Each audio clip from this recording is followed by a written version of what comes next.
nak kanduang badan de ayah sumara kaum rang si kumbang paminan foto yunagari. Ansu-ansua kamari duduk nak adurun jangan ke dibuka raik simpanan nak diusai. Apa ya?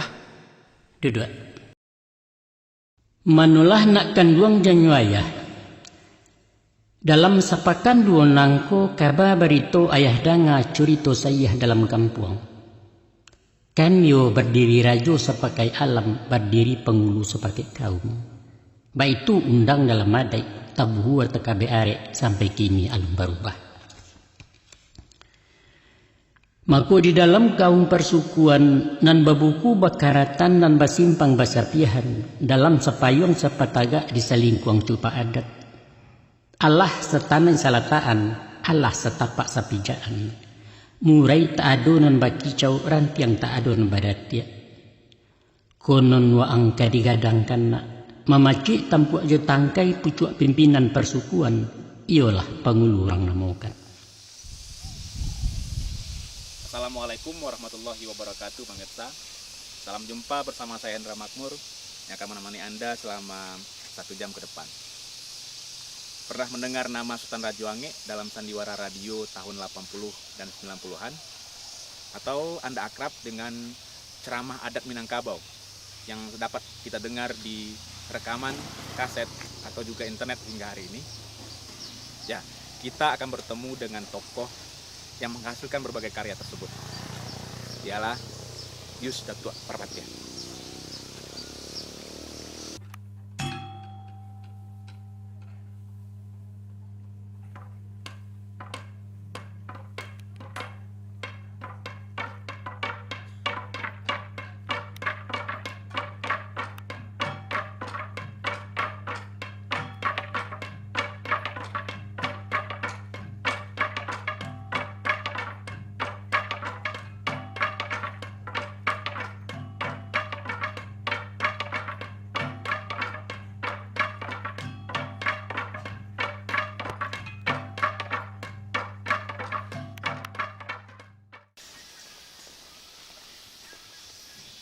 Assalamualaikum.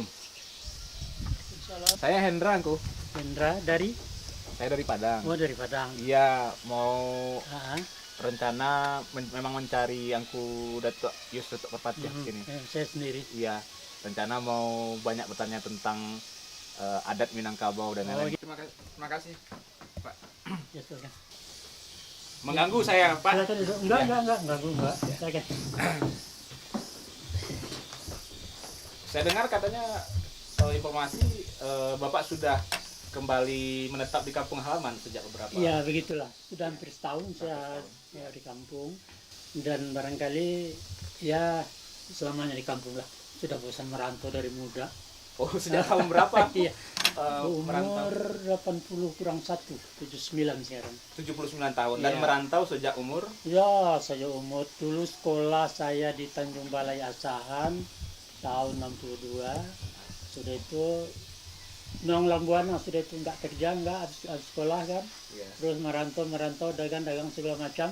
Ya melang Lambuana seluruh Nusantara lah, kemana-mana sudah. Nah, terakhir di Jakarta. Ya sekarang karena udah tua balik kandang lah. Ya, sudah mengais itu mengakeh istilah waktu nggak buat lagi kan. Yeah. Kita mencotok juga ya di kampung lah, apa adanya. Tani, ternak ayam, ikan gitu. Iya. Tapi masih terus Bapak berkarya, saya dengar juga masih tetap berkarya. Masih, tapi ya nggak kayak dulu lagi ya. Ya. Udah lemah, kondisi udah nggak memungkinkan, daya pikir sudah lemah. Ya, kata orang awak tuh kudo tuh nak kuat lari gitu. Iya. Jadi apa bentuk sekarang ini Pak, karyanya seperti apa? Oh, karyanya sekarang yang baru nggak ada, cuman yang di dulu yang saya kan di tape di apa dulu di rekaman kaset ya audio. Nah sekarang kita beralih kepada bentuk visual. Oke, audio visual Audio Bapak visual. ya. Ya tadinya saya tahun 80 tahun 2000-an sudah mau gantung pena lah, karena saya kan di bidang kaset. Iya. Orang tape recorder nggak punya lagi. Sekarang kan sudah maju sekarang. Iya. Nah, main Facebook segala macam Iya. ya, main internet. Jadi saya udah ketinggalan, ya sudah barangkali saya sudah sampai di sini. Tapi kemudian ada teman yang mengajak malah produser untuk terjun ke bidang visual. Saya bilang nggak mungkin lah, saya udah tua lagi, mana mungkin hafal itu saya karya-karya lama itu. Enggak, itu bisa diatur nanti Pak katanya. Oke. Nah itulah akhirnya tahun 2013 dulu, alhamdulillah saya mulai, kemudian ada lapisan masyarakat lah, ada Pitaro Ayah segala macam. Tetapi saya lihat di internet juga tetap banyak karya-karya Pak Datuk. Iya ya yang ada. benar-benar. Saya nggak tahu tuh siapa yang masuk ke sana internet. Tapi Jadi- cukup menarik banyak perhatian Iya, orang. alhamdulillah. Saya dengar di HP kan teman-teman segala macam tuh, angku di dalam tuh katanya. Wah, Iya. memang ya suara saya tuh gimana dapatnya di internet? Alhamdulillah. Rupanya ada orang yang berkenan memasukkan ke sana, ke sarana itu kan. Saya kan buta, nggak ini, nggak pernah main-main itu Nggak ya. mengenal internet ya? Nggak ada Nggak dekat dengan internet ya. Saya gagap teknologi. Tetapi tidak apa-apa Bu ya, itu arti Pak Datuk tidak apa-apa ya, tidak mendapat apa namanya. Oh enggak, bagi saya malah menguntungkan karena Oh, iya. pesan saya sampai kepada masyarakat. Yang dirugikan produser. Oh iya. Nah, orang nggak maling beli lagi kan, sudah dikasih disalin, transfer. Nah, orang nggak beli lagi yang aslinya. Tetapi Itu yang tuh. asli juga tidak ada produksi baru sekarang ya. Oh, yang baru nggak ada. Nggak ada lagi. Nggak ada. Memang juga sudah tidak ada Nggak ada. dijual Cuman lagi ya. nggak ada. Kalau untuk berkarya sudah nggak ada, tinggal lagi untuk memvisualkan dulunya audio, Ya. sekarang divisidikan. Nah itulah sekarang. Jadi apa saja karya-karya yang dulunya dalam bentuk rekaman kaset, yang sekarang di audio, Oh, iya. kan? Oh, iya. Audio visual kan rekaman apa aja? Ada itu Pitaro Ayah, ada 5 seri ya, Pitaro Ayah. Kemudian ada juga cerita-cerita Rafiq Manci gitu ya. Ya. Kemudian yang terakhir ini Kisah Maenggi, Kisah Ratok Maenggi gitu.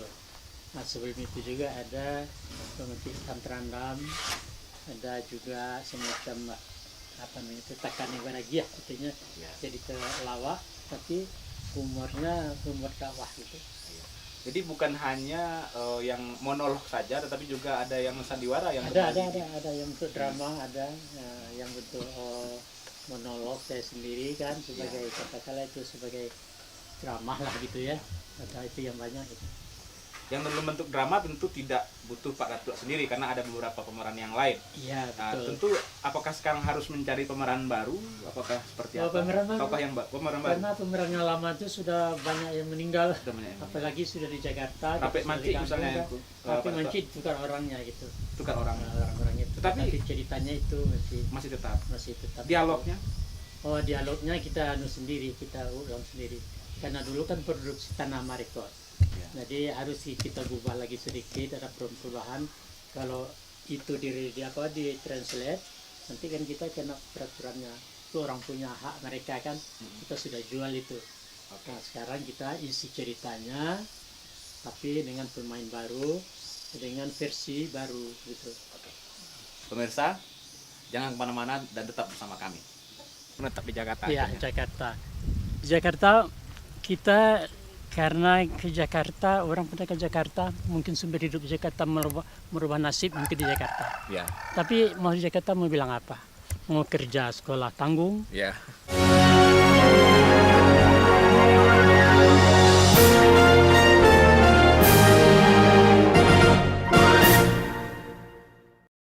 Di kawasan Bundaran Hotel Indonesia.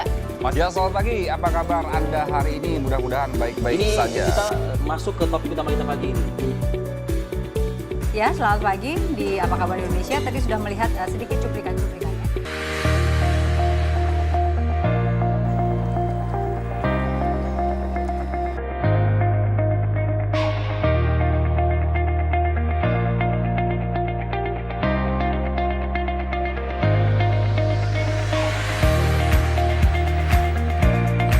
Mulai saat ini, Stay healthy and be awesome.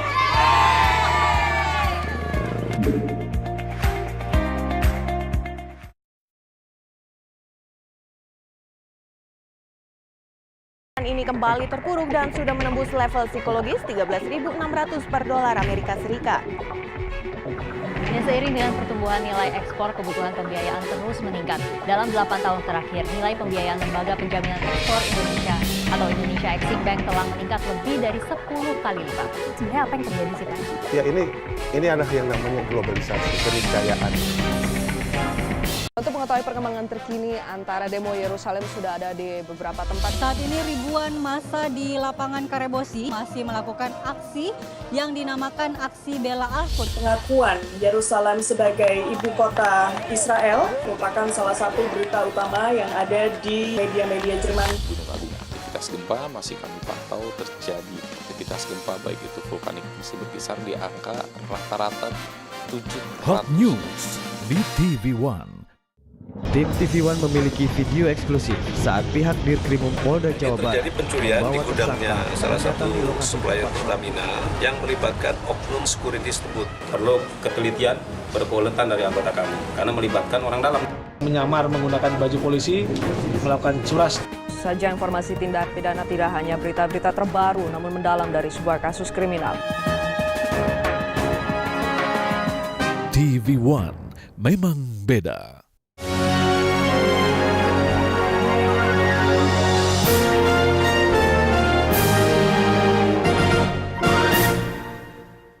Masih bersama saya pemirsa dan Bapak Yus Datuk Perpatih. Pak Datuk, sebenarnya bagaimana memulai Pak Datuk memulai karir atau katakanlah karya-karya di bidang rekaman dulu? Bagaimana awalnya? Begitu. Itu mulai dari awal lah ya, Pak Indra. Kita tahu bahwa hiburan rakyat itu dari masa ke masa kan berubah. Kalau yang saya tahu tahun 50-an akhir itu hiburan rakyat itu kan ada gramofon namanya, gramofon yang diengkol piringan hitam. Nah, habis itu baru datang radio. Radio juga belum rumah punya radio. Lewat radio tahun 60 baru keluar TV, TVRI, baru satu-satunya TVRI, dan itu barang mewah. Tidak seluruh orang punya itu. Dan kalau umpamanya dalam satu kampung, dia lihat orangnya, orang kaya baru punya. Tahun 80 keluar tape recorder, baru keluar perkasetan. Nah, disitulah waktu itu mungkin karena ekonomi rakyat itu sudah mulai maju, sehingganya tiap rumah hampir punya tape recorder.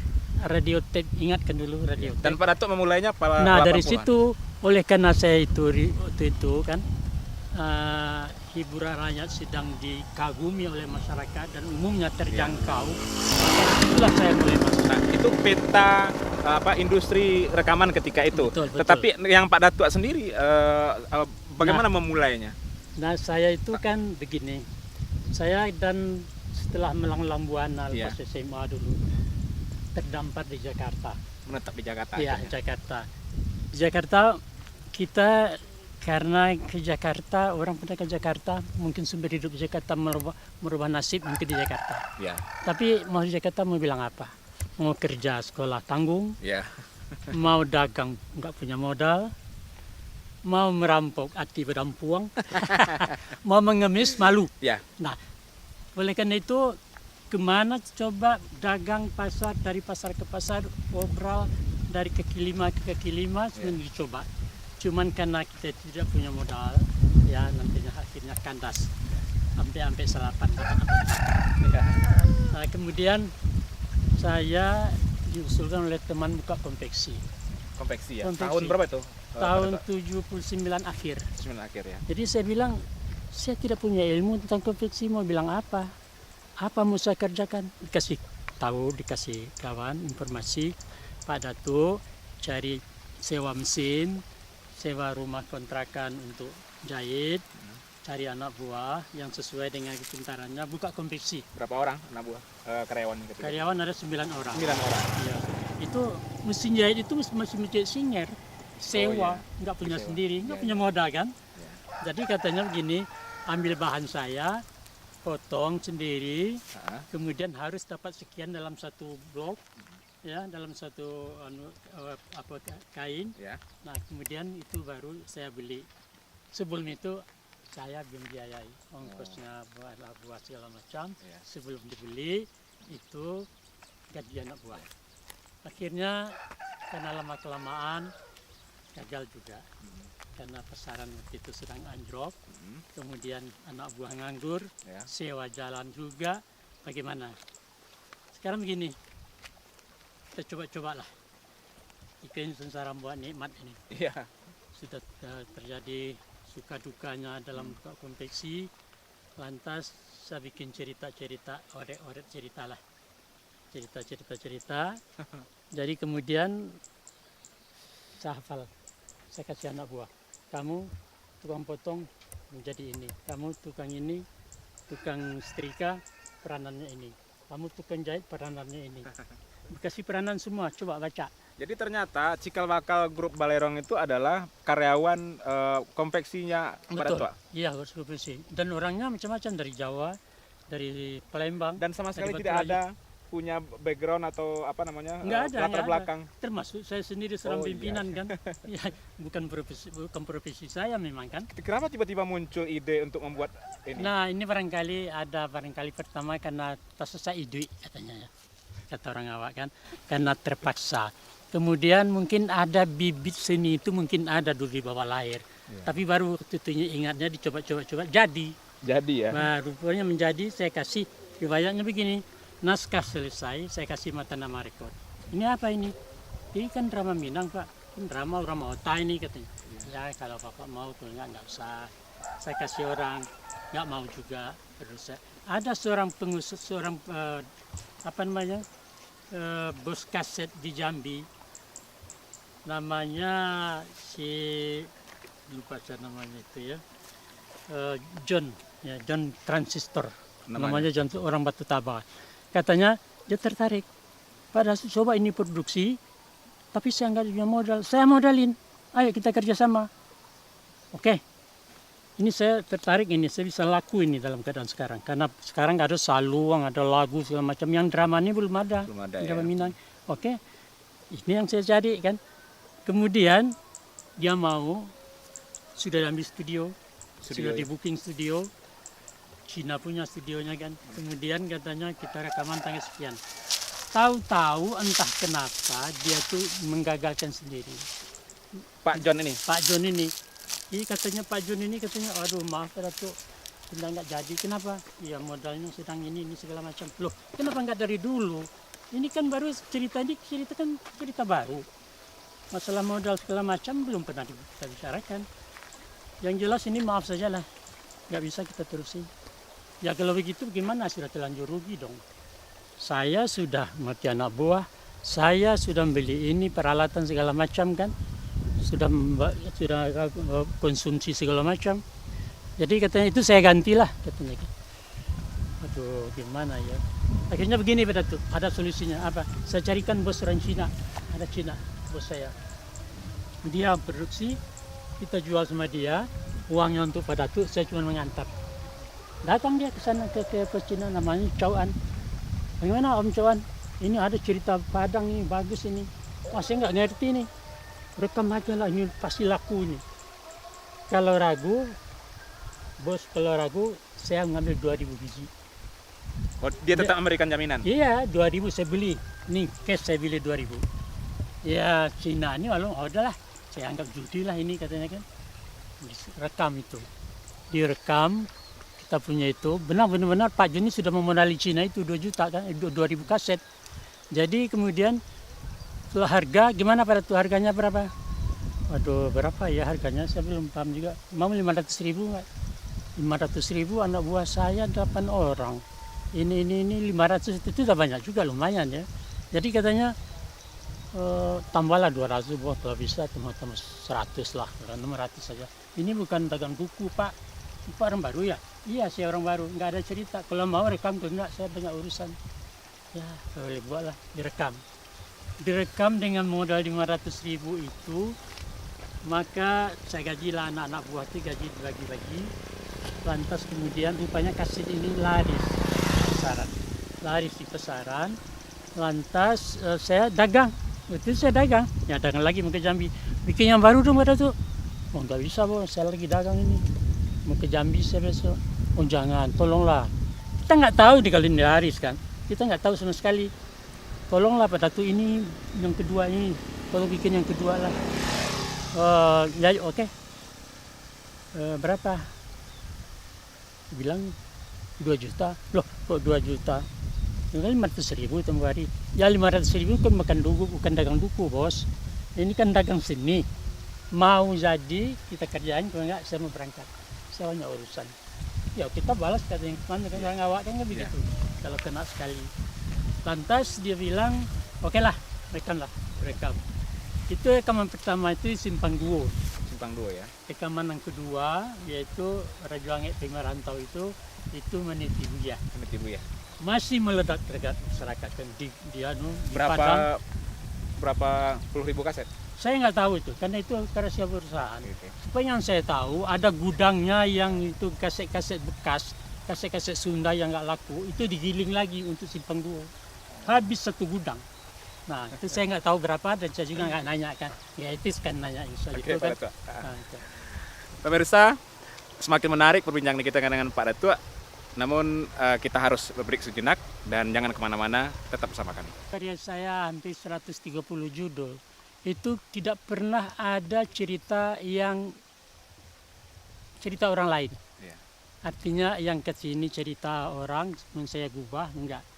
Awalnya dari idenya, dari pemulaan menulisnya, daripada skenario-nya, terus kepada pemainnya, itu pikiran sendiri, enggak ada dari orang lain.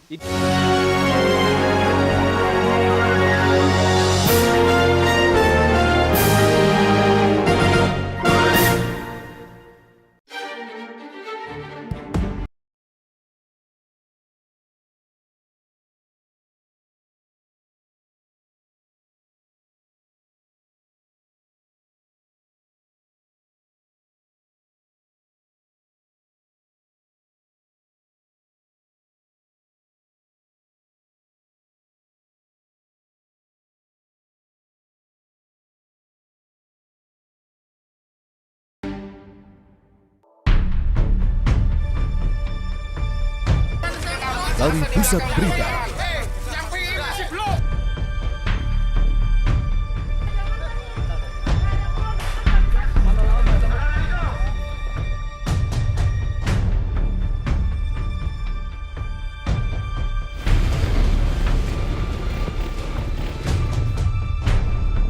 Menyingkap tabir.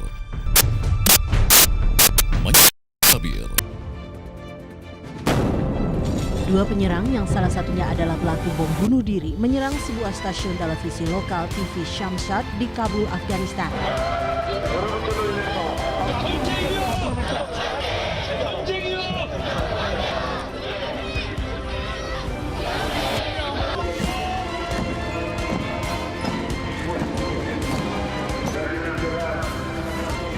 Kabar Dunia di TV One.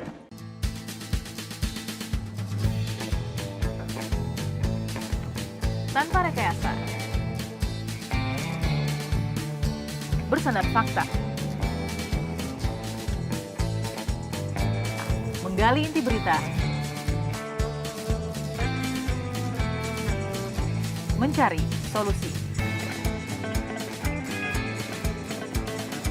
Nantikan program saya di TV One.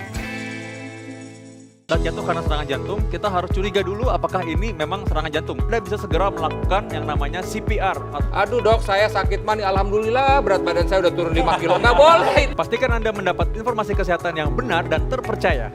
Yang dikemas menarik bersama saya, Dr. Haikal Ansari. Saya Dr. Vito Damai. Ayo hidup sehat, stay healthy and be awesome.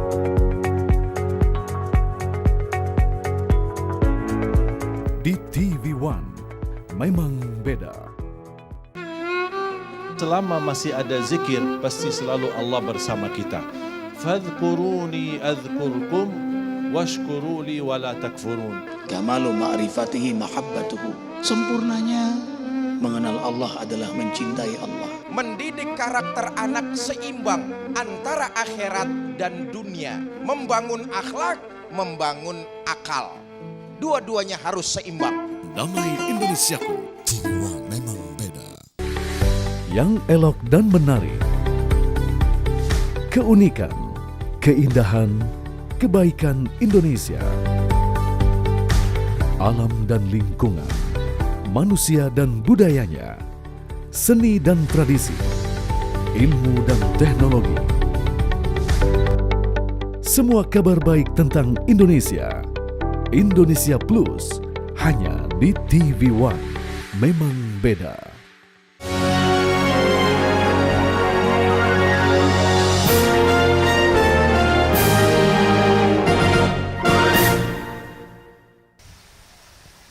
Masih bersama saya pemirsa dan Angku Yus Datuk Parpati. Pak Datuk, tadi Pak Datuk sudah bercerita tentang proses awal rekaman dari ternyata grup konveksi sehingga akhirnya menjadi grup Balerong.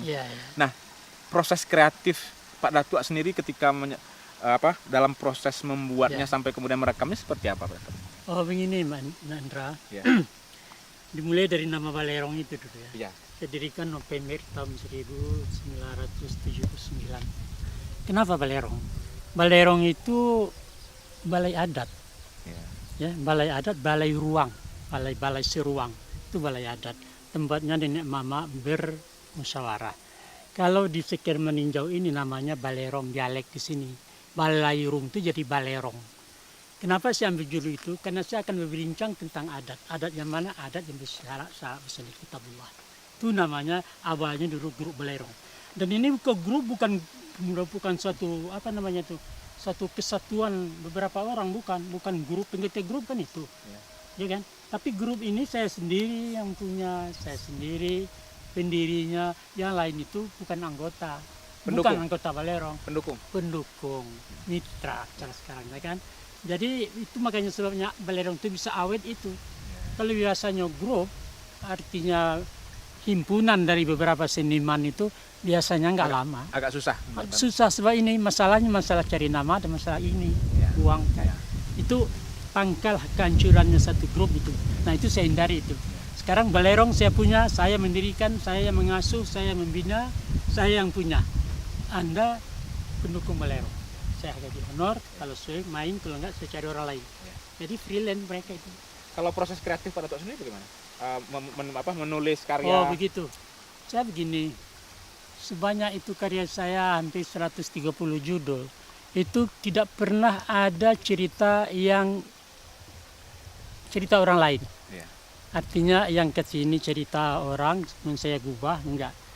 Awalnya dari idenya, dari pemulaan menulisnya, daripada skenario-nya, terus kepada pemainnya, itu pikiran sendiri, nggak ada dari orang lain. Idenya muncul dari mana, Pak? Ini idenya dari masyarakat. Karena saya tahu bahwa sudah diajar dari dulu kan bahwa alam tak kambang jadi guru. Saya melihat dari alam aja. Dari alamnya begini, karakteristik seorang mama di Minangkabau itu bagaimana? Karakter mama yang klasik itu ya. Ya, itu dilambangkan oleh Raja Wangi sendiri. Orang yang serba mau tahu, egois, dan orangnya itu mau menang sendiri, itulah kira-kira kan. Jadi dari situ saya bertolak bahwa di dalam masalah sosial ekonomi masyarakat Minang sendiri kan dimulai dari mama-mama Indonesia. Nah, di sini awalnya di sini saya cari ide-ide karena perilaku seorang mama demikian itu saya jadikan modal untuk bikin cerita. Banyak terjadi hal-hal kasus-kasus yang berasal dari mama yang tidak bertanggung jawab tadi. Kemudian dalam hal-hal lain, dalam masalah madamudi segala macam itu saya sendiri kan pernah muda. Jadi saya menuangkan itu adalah menuangkan pengalaman saya. PT dalam kesida sampai dalam segala macam itu adalah figurnya itu saya kaitkan saya sendiri waktu sedang pacaran kan gitu. Cara kami dulu bukan cara sekarang.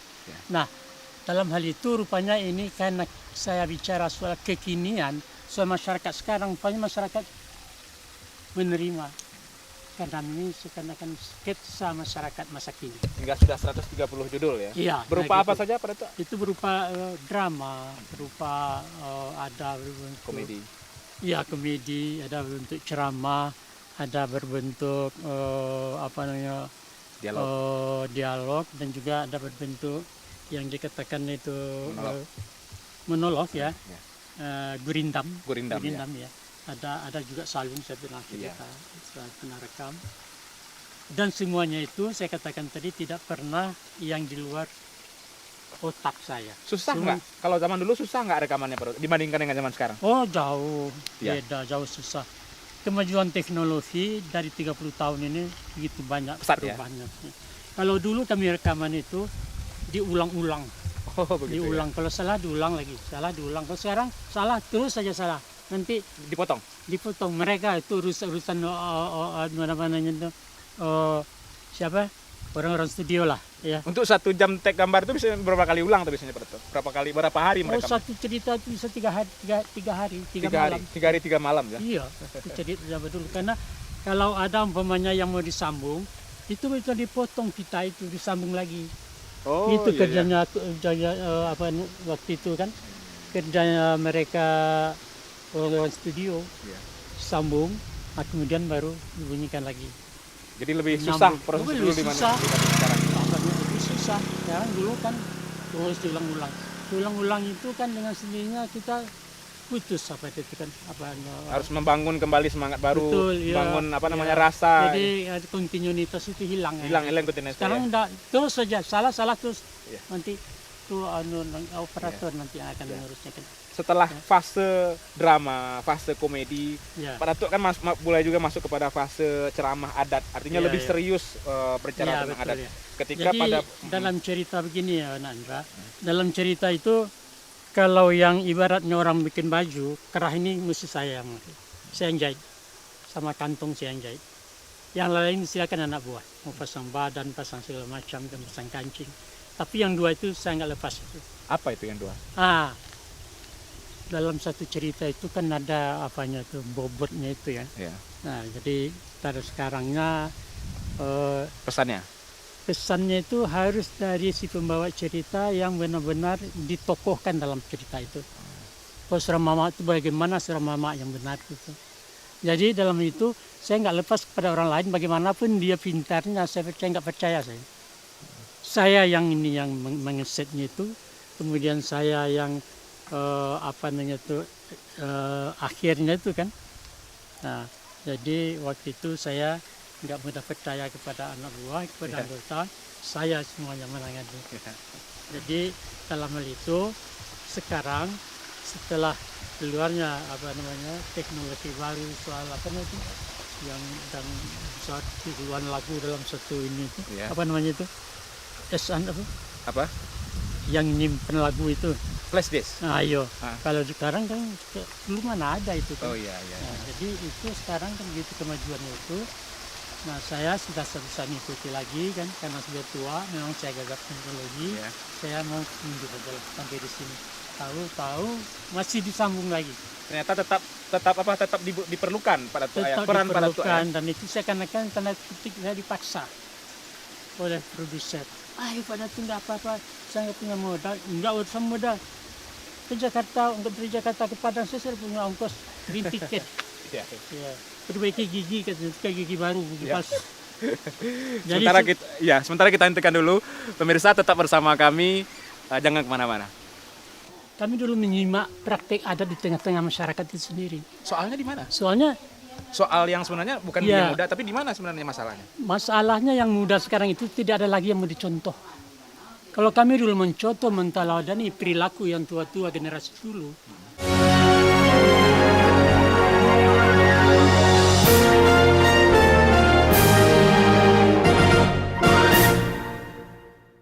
Di kawasan Bundaran Hotel Indonesia. Mas Dias, selamat pagi. Apa kabar Anda hari ini? Mudah-mudahan baik-baik saja. Kita masuk ke topik utama kita pagi ini.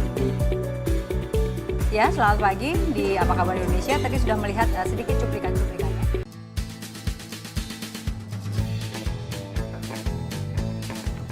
Tanpa rekayasa.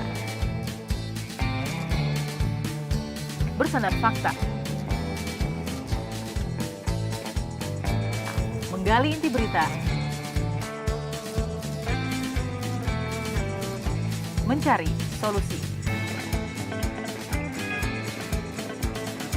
Nantikan program saya di TV One. yang elok dan menarik. Keunikan, keindahan, kebaikan Indonesia. Alam dan lingkungan, manusia dan budayanya, seni dan tradisi, ilmu dan teknologi. Semua kabar baik tentang Indonesia. Indonesia Plus, hanya di TV One. Memang beda. Presiden Joko Widodo melantik gubernur dan wakil gubernur DKI Jakarta terpilih. Demi Allah, saya bersumpah. Demi Allah, saya bersumpah. Informasi aktual dan mendalam. Marsikal TNI Hadi Cahyanto resmi menjabat sebagai Panglima TNI menggantikan Jenderal TNI Gatot Nurmantio. Pabrik petasan meledak dan terbakar. Bagian besar responden menilai kinerja Jokowi JK cukup memuaskan dengan sejumlah catatan. Kami hadirkan dalam Kabar Petang di TV One. Memang beda. Untuk mengetahui perkembangan terkini antara demo Yerusalem sudah ada di beberapa tempat. Saat ini ribuan massa di lapangan Karebosi masih melakukan aksi yang dinamakan aksi bela Al-Quds. Pengakuan Yerusalem sebagai ibu kota Israel merupakan salah satu berita utama yang ada di media-media Jerman. Aktivitas gempa masih kami pantau terjadi. Aktivitas gempa baik itu vulkanik masih berkisar di angka rata-rata 700. Hot News di TV One. Dua penyerang yang salah satunya adalah pelaku bom bunuh diri menyerang sebuah stasiun televisi lokal TV Shamshad di Kabul, Afghanistan.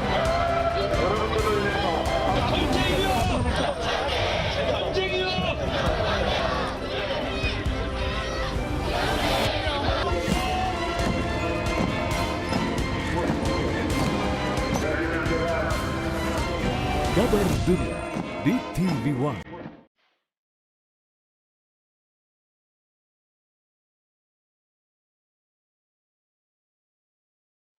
Saya orang yang percaya kepada rakyat. Kalau rakyat itu diberikan kebenaran, maka segala krisis negara akan bisa ditanggulangi. Kuncinya berikan mereka fakta-fakta yang benar. Abraham Lincoln.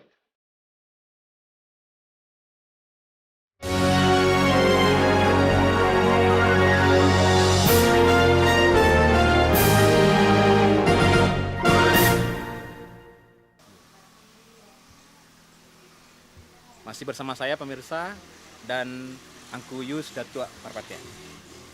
Pak Datua, ya. Dalam berbagai karya Pak Datua ya.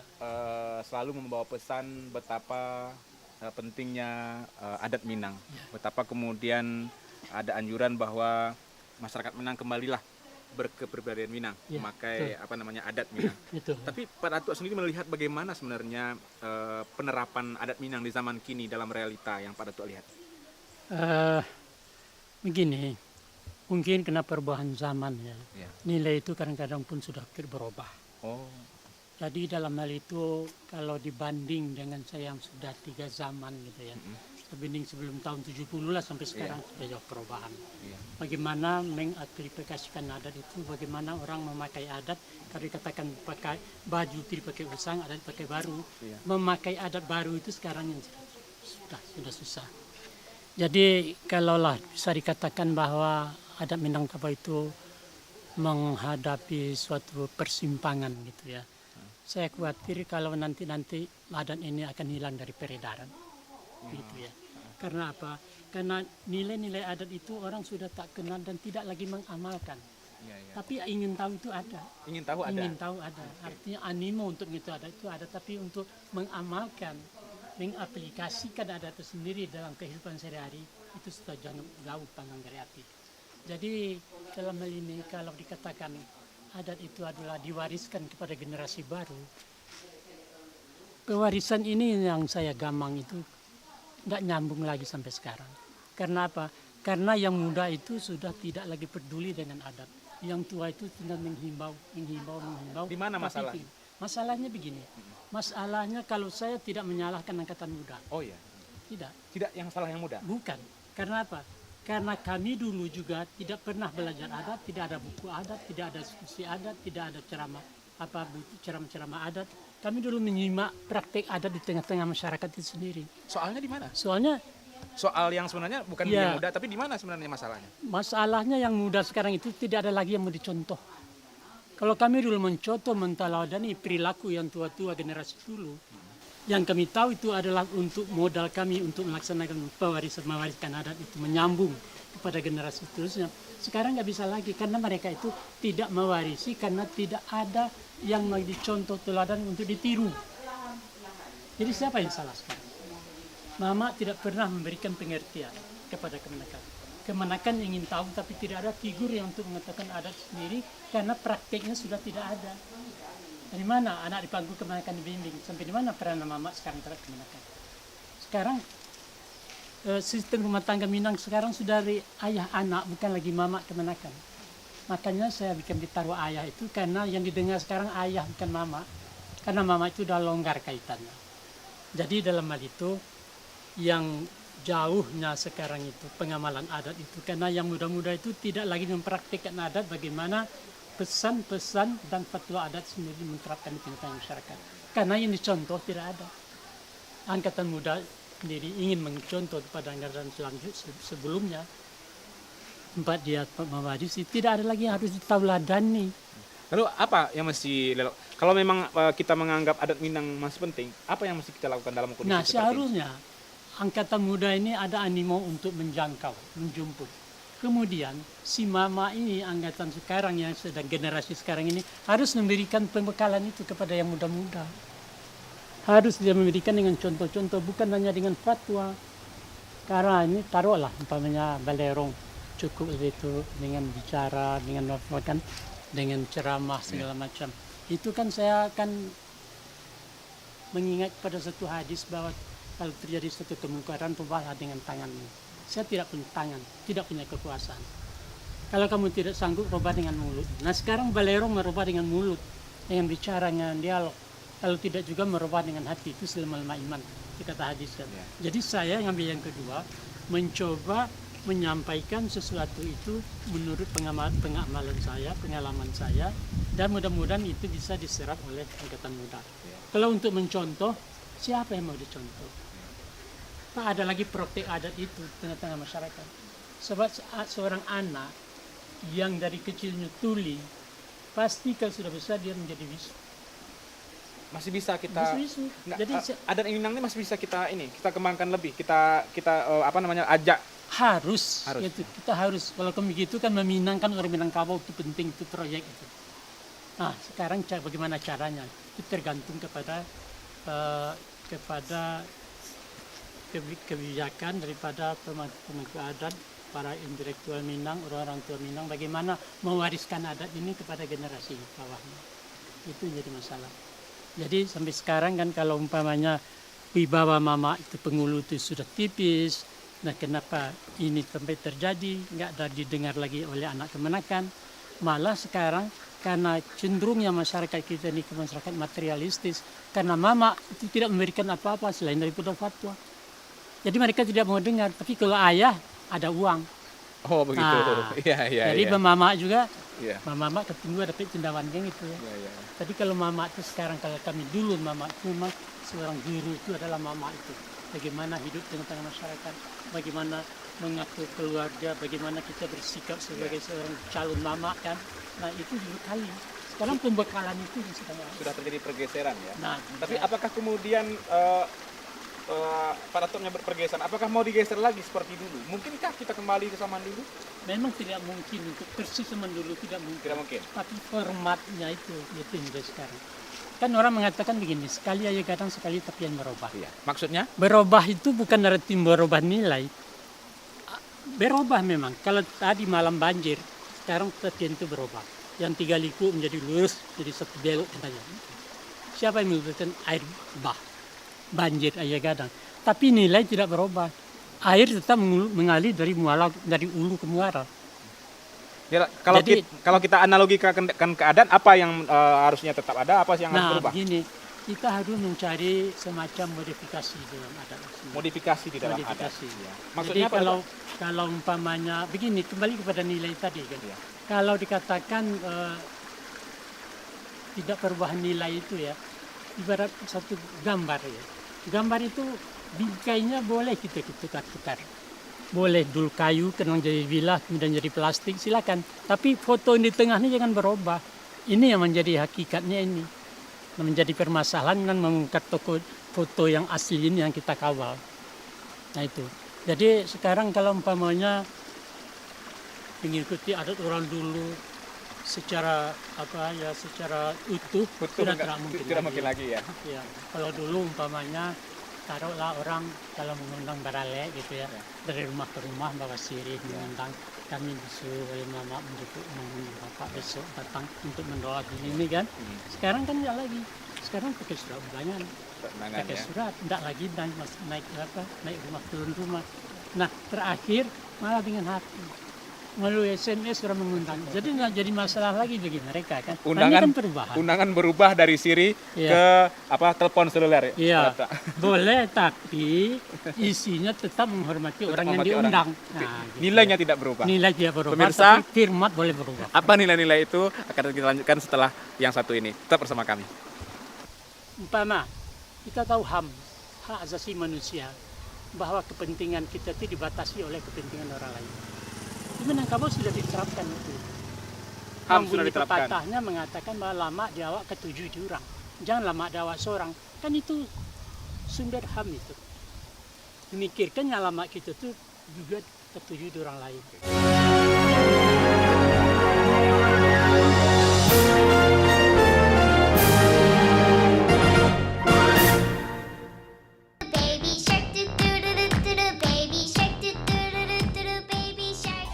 Sekarang memang lagi hot, tidak melanjutkan izin Hotel Alexis. Kita tahu kebiasaan-kebiasaannya, kita tahu siapa yang biasa datang. Tahu siapa yang datang. Sampean tahu ora, yang sampean lakuin ke Ijong itu jahat. Tomat langsung, bukanlah makanan buaya. E-Talk Show di TV One. Tim TV One memiliki video eksklusif saat pihak Dirkrimum Polda Jawa Barat terjadi pencurian di gudangnya salah satu supplier Pertamina yang melibatkan oknum security tersebut. Perlu ketelitian berkeulatan dari anggota kami karena melibatkan orang dalam. Menyamar menggunakan baju polisi, melakukan curas. Saja informasi tindak pidana tidak hanya berita-berita terbaru namun mendalam dari sebuah kasus kriminal. TV One memang beda. Selama masih ada zikir, pasti selalu Allah bersama kita. Fadhkuruni adhkurkum washkuruli wala takfurun. Kamalu ma'rifatihi mahabbatuhu. Sempurnanya mengenal Allah adalah mencintai Allah. Mendidik karakter anak seimbang antara akhirat dan dunia. Membangun akhlak, membangun akal. Dua-duanya harus seimbang. Damai Indonesiaku, jiwa memang beda. Yang elok dan menarik, keunikan, keindahan, kebaikan Indonesia, alam dan lingkungan, manusia dan budayanya, seni dan tradisi, ilmu dan teknologi. Semua kabar baik tentang Indonesia, Indonesia Plus, hanya di TV One. Memang beda. Presiden Joko Widodo melantik gubernur dan wakil gubernur DKI Jakarta terpilih. Demi Allah, saya bersumpah. Demi Allah, saya bersumpah. Informasi aktual dan mendalam. Marsikal TNI Hadi Cahyanto resmi menjabat sebagai Panglima TNI menggantikan Jenderal TNI Gatot Nurmantio. Pabrik petasan meledak dan terbakar. Sebagian besar responden menilai kinerja Jokowi JK cukup memuaskan dengan sejumlah catatan. Kami hadirkan dalam Kabar Petang di TV One.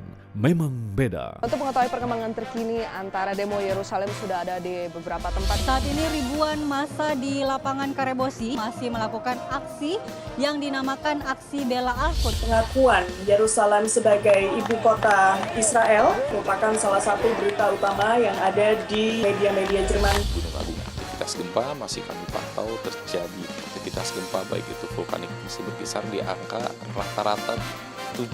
Hot News di TV One.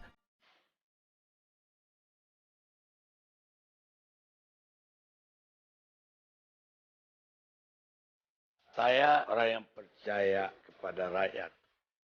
Kalau rakyat itu diberikan kebenaran, maka segala krisis negara akan bisa ditanggulangi. Kuncinya berikan mereka fakta-fakta yang benar. Abraham Lincoln.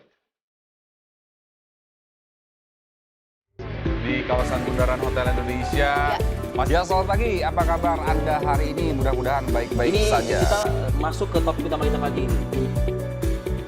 Ya, selamat pagi di Apa Kabar Indonesia. Tadi sudah melihat sedikit cuplikan-cuplikannya.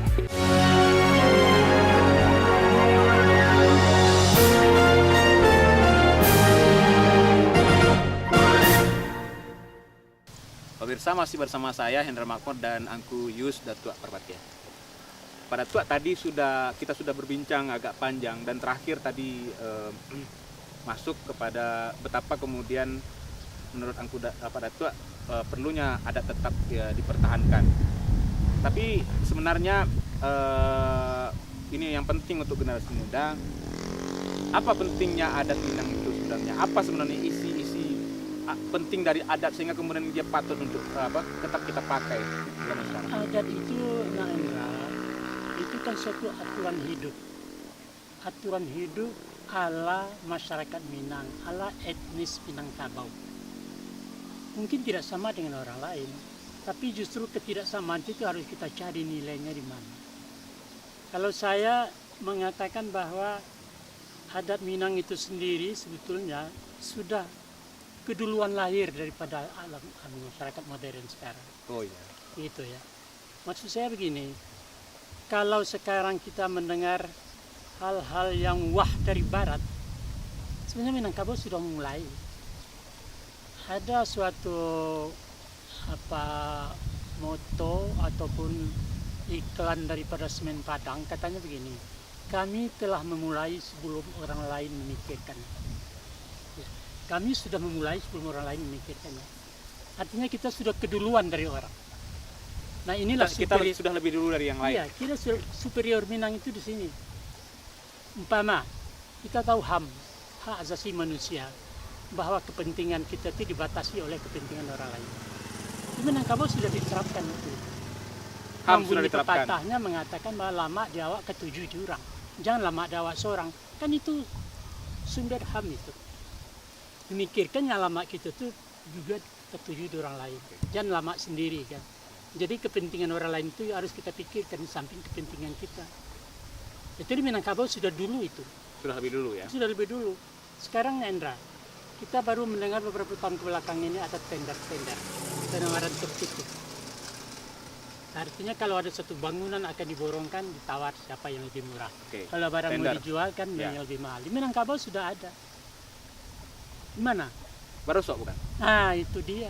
Barosok itu artinya tender tertutup. Tender tertutup, penawaran tertutup tanpa diketahui orang lain. Minangkabau sudah ada.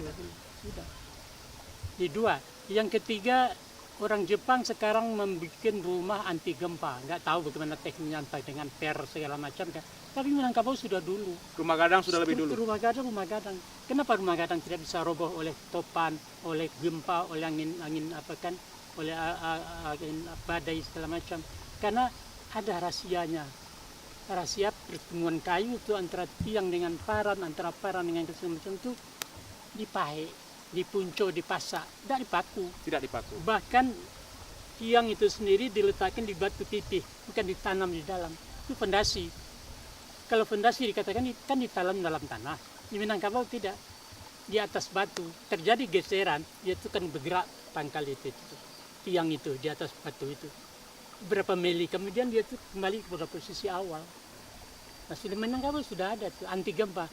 Pernah dengar nggak rumah gadang yang rubuh karena gempa? Belum. Karena rumah batu, rumah tembok sering. Ya. Nah, itu tapi kemudian mempelajari adat memang agak susah. Nah, jadi dalam itu kan maksud saya bahwa kita punya sesuatu yang brilian, punya sesuatu yang maha berharga, tapi kita sudah nggak tahu. Banyak hal-hal yang demikian itu kita sudah, Minangkabau sudah punya. Demokrasi, siapa yang dulu? Barat? Bukan. Demokrasi Perancis itu 1789 oleh Montesquieu di Perancis. Adanya kerajaan-kerajaan yang ditukar menjadi republik. Kan begitu. Di Minangkabau sudah dari dulu. Sudah dari dulunya begini, demokrasi Minangkabau punya undang-undangnya itu adat. Jadi kerajaan yang berkonstitusi adat. Kalau di barat umpamanya, dimanapun kerajaan, raja itu di tangan dia segala sesuatunya. Perang atau damai, salah atau benar, mati atau hidup di tangan raja. Tapi Minangkabau nggak bisa. Halangan generasi muda karena katanya untuk mempelajari adat agak susah karena adat Minang selalu diatur oleh pepatah petiti yang sulit diartikan. Nah justru itu mengartikan pepatah petiti itulah yang kuncinya untuk mengetahui adat Minang. Kalau tidak tahu dengan makna dari pepatah itu, tidak ada artinya Minangkabau. Dan lihat daripada hati letterlek secara tertulis, Minangkabau ini pembodohan sebetulnya. Nggak mungkin diikuti, tapi kalau tidak diterjemahkan, umpama alam terkembang jadi guru. Masa alam mau jadikan guru? Alam itu kan benda mati. Manusia yang punya otak, punya pikiran, punya daya nalar, punya punya hidayah, kok malah berguru kepada alam? Nah itu harus terjemahkan dulu bagaimana apanya yang dipelajari dari alam. Kan gitu. Perilaku alam itu yang harus kita pelajari dan terapkan dalam kehidupan manusia. Jadi kalau umpamanya ada pepatah mengatakan bahwa tidak ada berada, tidak tembuhan serang rendah. Tembuhan ini biasanya di batang-batang kayu, batang-batang kapas, batang kerambi kan, ujung kelapa. Sekarang ada tempuhan itu serang di dalam semak-semak belukar. Jadi kan diganggu, itu ada bikingnya di situ. Kalau nggak ada berada, nggak mungkin dia di situ mungkin sarang. Itu ada kalau bukan ular yang bersalang, kalau bukan ada umpamanya penyanyi segala macam. Nah begitu juga dalam penerapannya, kalau ada sesuatu yang ganjil, yang tidak lumrah, hati-hati. Ini harga barangnya 100.000, ada orang yang menjojokan 10.000 bisa ditawar, hati-hati loh. Mungkin ini barang curian, mungkin barang palsu segala macam, karena dia berserang rendah, tidak biasanya kan gitu. Itu harus diterjemahkan, itu harus dikuasai. Apalagi pepatah-pepatah mengatakan bahwa kalau umpamanya tak kayu dan yang dikeping. Tidak punya kayu untuk bertanda, masa dikeping anak tangga itu. Mana ruginya? Untuk menanak seliter beras harus mengorbankan jenjang, itu nggak mungkin. Nalar manusia. Butuh nalar untuk menerjemahkan. Penalaran itu, jadi di Minangkabau ada 3 macam kata-kata itu. Ada yang tersurat, jelas itu ya, nggak usah terjemahkan lagi. Umpamanya malu bertanya sesat di jalan kan gitu kan. Ada yang tersirat, terisyarat, terbayang-bayang terindikasi gitu ya. Nah, kemudian ada yang tersurat, isyarat itu bahasa Arab itu, terisyarat.